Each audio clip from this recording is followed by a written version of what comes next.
who is here at LSE for a book talk, talking about her recent book. Oh, actually, I have it in my bag. Here it is. It's me! Yes, there we go. Internet Celebrities, very interesting book. So she was here speaking to people about the book, and I was the respondent to the talk today. And I thought it would be nice to do another Chats with Academics, take advantage of the fact that she is here in the UK, because where are you usually based? In Australia, Yeah. which is not too far away. It's just like a couple of flights and 2 days in the sky. Not too far. No. So maybe to start, it would be cool to give a brief outline of the book and what research you did for it. Right. Cool. So, Internet Celebrity, bing, is written for the general public, so you don't need to be someone with expertise or knowledge or to even work in academia or industry to get a hold of it. It's a brief introduction into the rise of internet celebrities as a phenomena. So it juxtaposes some of the early historical beginnings with traditional celebrities, say in reality TV, but also to different formats of internet celebrities pre-social media, like cam girls, for example. Later on to the book, I discuss some of the basic qualities of internet celebrities that tend to be a bit more universal than we might expect across platforms and cultures. And then a very key part of the book discusses some of the ethical considerations and the tensions when we think about internet celebrities and the mainstream traditional industry and how these mold or blend. The last bit of the book segues into my more dominant research, looking at the influencer industry, and those are other books on the way. So I work very closely with a lot of internet celebrities in industry, some of them informed by my prior work in Singapore, but also I do a lot of digital ethnography. It's spending very systematically and organized way, copious amount of time dealing very intimately and in a very engaged process with performers online, as well as their fans, followers, and the people who mediate these interactions. I've also spent a lot of time researching other scholars who may be less published or less published in English, who have studied the early origins of forms of digital celebrities, and some of their works have also foregrounded this or made their way into the book. And one thing that I thought was really impressive was how many different things you managed to cover in the book, because, I mean, as I'm studying a similar sort of area, I feel like my project is becoming ever and ever more narrow as I try and get the depth required for an ethnography. But actually, when you go that deep, you tend to miss some of the broader trends, I guess. Which is why I'm intrigued by a book that is able to bring together lots of different cultural moments. Do you find that it's difficult to, like when you were doing the research for this, was it difficult because there's so many different types of internet celebrity and different cultures of celebrity in different parts of the world and different platforms, that you were spread quite thin when you were doing the research? Or was it just that because you were drawing on such a long period of research, you had managed to get that depth over time in many different contexts? I'd say that less than half of this book, before I started writing it, is research I'd already done that I could easily write up. And for the most part, I started it brand new because I'm not replicating work I've done elsewhere before. So there's a lot of new research, or rather new versions of recording practices I've long done or content I've long collected, but this time writing it in a super accessible manner. So my approach in how I frame for different audiences across platforms, cultures, and practices is that I thought of this as like a super long blog post. So supposing it's going to go on the internet, you have no idea if it's like a 70-year-old grandmother who doesn't know how to use an FPOS machine, or a 6-year-old who's like a celebrity on YouTube. That was my mindset for writing this. Collapse. Well, not really. It's more of like varieties of audiences all congregating in the same space. So there has to be a mappable, large enough corpus that will speak to them on a base level. But then there have also to be several mini rabbit holes that some people may resonate more deeply with, and other people are happy to glide by this really obscure subculture. So something for everyone. Yeah. How did you decide on the case studies that you chose? Right. So I already began with a set of case studies that I felt really represented the archetypes or the stereotypes of the phenomena I wanted to push forth. But then as I was wrapping up the book, or rather wrapping up the first chapter, I turned to the people of the internet. On all my social media, I asked, what would you consider an internet celebrity? where or with whom do you spend the most time? And people from all around the world responded. It was amazing, and I went through all of them systematically, spent a few months looking at it before I tweaked my case studies and examples. That's cool. That's a good method. A bit of a sort of autoethnographic, or I don't know if you'd call it autoethnographic actually. Crowdsourcing. Yeah, crowdsourcing. Yeah. Yeah. When you've done ethnographic fieldwork in a number of different countries with different languages, do you speak the languages of all those countries? Not all. So for the most part, when I work in Asia, English is the qualifying language. I also do have a really good command of Mandarin, even though my accent may not be very legible to, say, people who are from mainland China. There are different forms of accents. But that helps. But for the most part, especially if you're in Southeast Asia, mobility is easy. The countries are close by. By proximity, you either speak English or you speak the internet. It's really easy to mediate conversations in this way. That's okay, yeah. I find that's completely fine. I mean, if I'm studying how people communicate online anyway, why should I not speak with them online in online lingo? And to just go a bit broader, because I think obviously what we have in common is that we're both anthropologists, we're both very keen on internet culture and digital ethnographic methods. I'd like to hear what it is about digital ethnography that you're passionate about. What do you find it useful about it compared to other methods? So most of my research generally still borrows on traditional ethnographic methods of being there with these people. But many times when I'm there with them studying internet culture, we are being mediated in our interactions via a device anyway. I've had these really cute vignettes that I love telling. For example, an influencer who was sitting across me at a table. And halfway through, she eyeballed me with, in Go lingo and Go facial features. I knew she was trying to point to someone in the room. And then even though we were sitting here and having like a normal conversation on very surface level things, she was texting me about the person in the room. And it was dual layered and you could never see. Still, I had other informants who, when wanting to refer to something or an emotion or a thing they felt that they couldn't vocalize, they would pull up a meme or a sticker or go back to a really old Instagram or blog post that best encapsulated that moment. So yes, tactility and physicality in person is nice, but my informants were bringing in the digital. It makes no sense for me to not want to be there as well. On the other hand, there are a lot of phenomena that you will be excluded to if not for digital ethnographic methods. Forms of circulation, forms of online vernacular, communicative norms, internet-specific language and lingo. The only way to access these things is to immerse yourself in these online spaces. And the internet is very large and very wonderful and very varied, which means you may go in looking for one thing and you come up equipped with 5 different magical things. Yeah, I think one thing I found really difficult, I don't know if you've had this experience as well, but in studying content creators, particularly YouTube content creators, I realised quite quickly when I met people offline that they would tell me about private spaces online that they were in, like particular Facebook groups, for example, or WhatsApp or whatever, that they had with the kind of inner circle of YouTubers that I don't have access to. So I think when I was doing the online ethnography, you can get a lot from that. It's so rich. But then it was only upon speaking to people, it could have been online or offline as it happened, I found out about these other spaces that I wasn't privy to.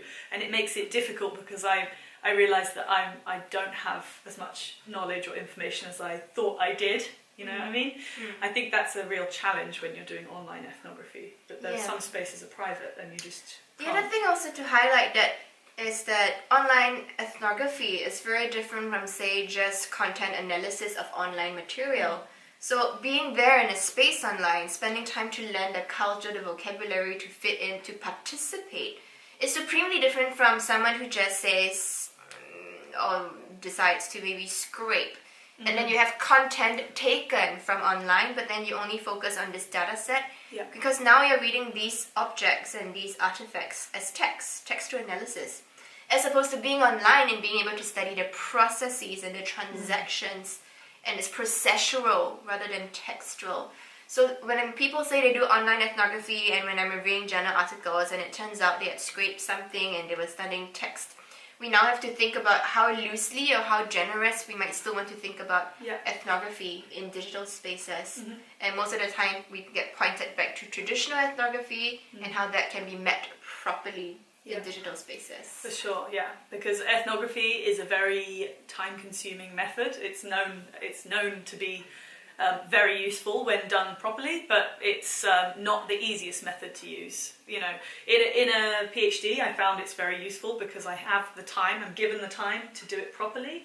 But I think that it's actually very difficult to achieve when you're so busy, because you really have to spend a lot of time. You can't go, just go to a place like they would have in the olden days, go to they still Samoa do today. for a year. Yes, people still do, yeah, of course.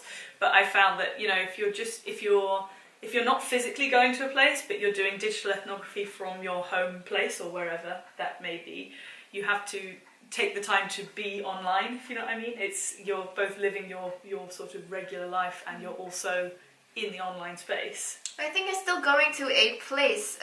You're choosing to log on to a site. You're choosing to go to a chat room, to a forum in a platform like Second Life. You're choosing to go to a virtual space. So there is still the act of going. It's just that it's not one long plane trip and you stay there. Yeah. You might go there like a dozen times a day, in and out.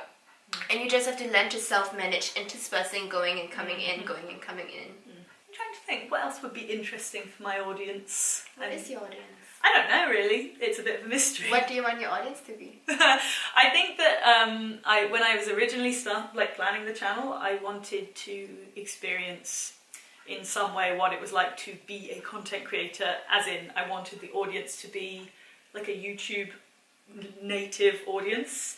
But actually, as it's happened, because I realised quite quickly that the content that I could make that would be of interest to anyone might be about the experience of doing a PhD, doing ethnography online.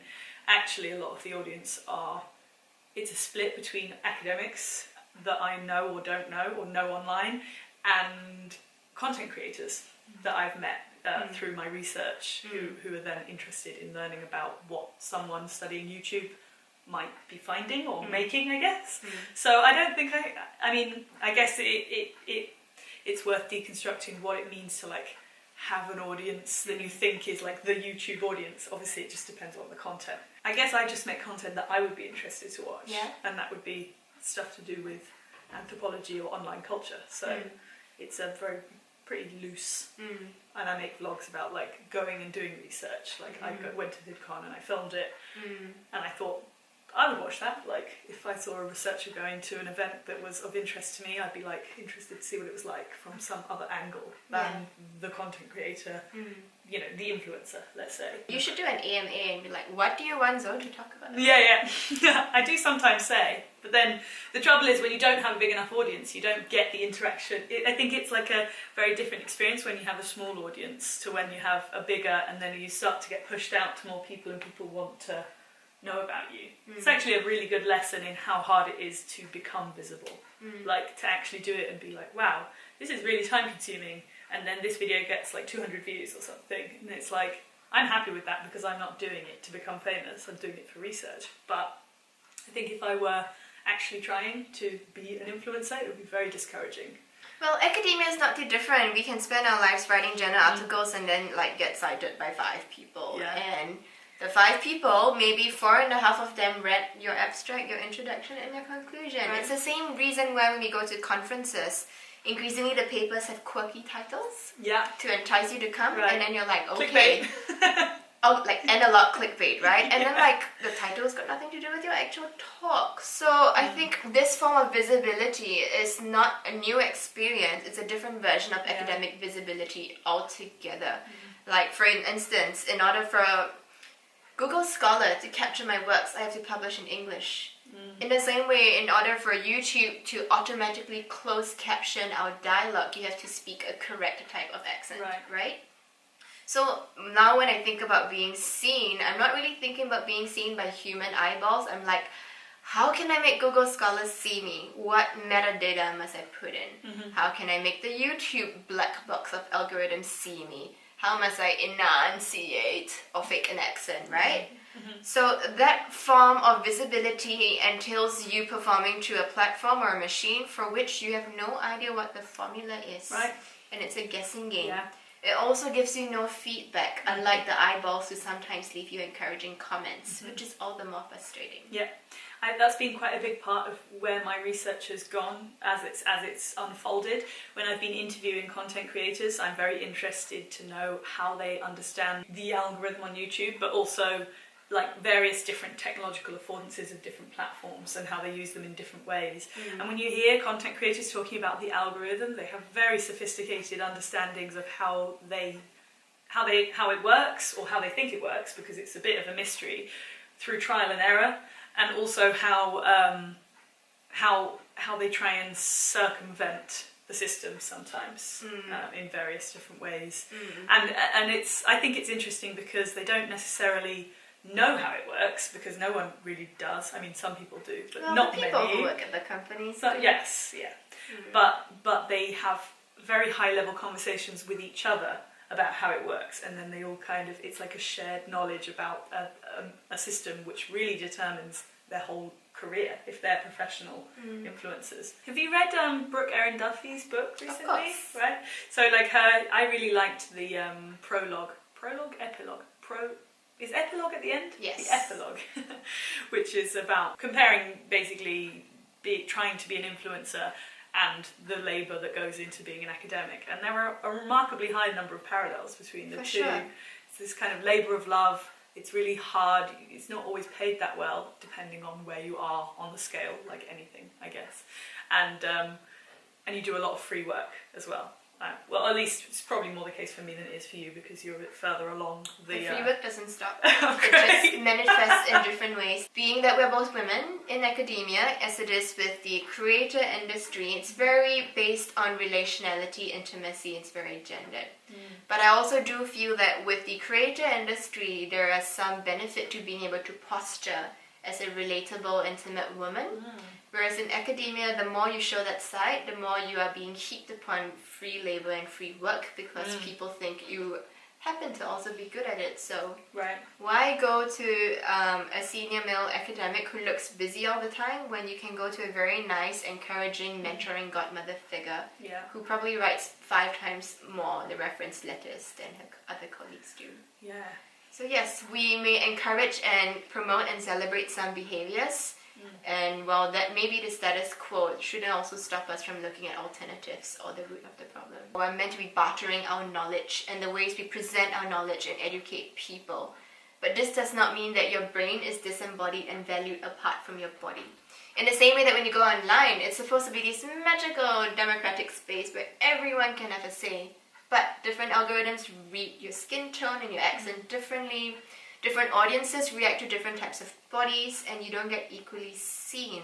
So this parallel has been very strange. But doing my work and focusing on internet culture has helped me be more resilient as just a human in the world.